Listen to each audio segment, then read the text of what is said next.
Hey y'all, Monk Joseph here with the Broken Buddha.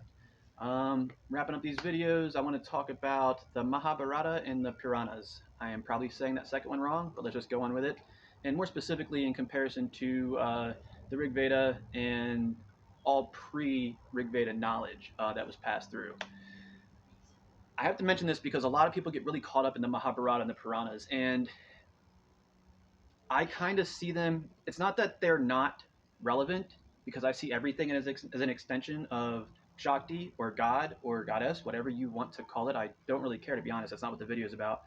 But I see everything as an extension of that. So I'm not knocking that, but they were more I mean, I would almost call it like the first entertainment, the first television, because the things that were happening until then is where I've had to go. The pre-Mahabharata, pre-Puranas is where I got the majority of my core information for religion, Hinduism, everything. And some of the stories do help. Like, don't get me wrong, I know a lot, and there's a lot of stories out of the Mahabharata and Puranas, so let me cross that off. I know a good bit about the Mahabharata and Puranas stories, because you have to study them to understand certain aspects. That things have to be put in a human context for a human to understand it, and that's what it was. And so it's not just that it was like simply, TV entertainment stories. Like, a lot of these things are relevant to humans, but it also helps you. Those books will help you bridge your understanding between now and the Rig Veda and pre-religious stuff like the Rig Veda.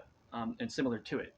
So, and again, all that stuff is, it's not that it's like being cryptic. You just don't have the scholarly understanding, that sounds like I said it weird, understanding of what you're seeing. So you're trying to use like Western terminology of modern times to understand something that's like 5,000 or 4 to 5,000 years old, depending on who you ask. And it's just not, that idea shouldn't make sense to you, because you just can't do that. I mean, we can't even even just crossing cultures and countries. It's not that simple to just do that, to be able to say, oh, this word means that word. Like, if I say Tao, the way, oh, the way is this way, that's not what the way is. The truth is what's in this book, that's not what the truth is. Stuff like that. All right.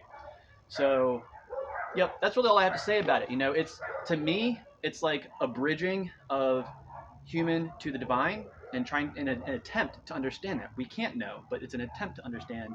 But also, there is an aspect of like humans needed something to entertain them and validate their realities, and that's what I see as a lot of it. But again, it's all an extension of the all it is. So I don't discredit it. I just want to clarify. When is it real? Is it not? Who cares?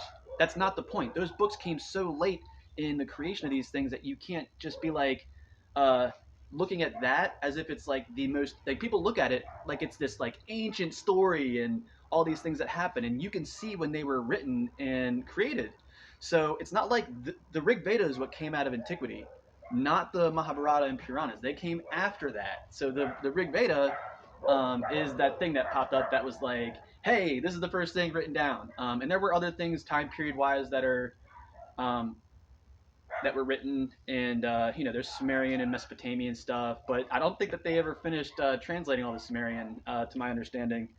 So there you have it. That's my take on the Puranas and the Mahabharata. I see a lot of stuff on that on YouTube these days, so I felt compelled to chime in and tell you guys that there is lessons in there, but I see it more as like the earliest TV or YouTube even.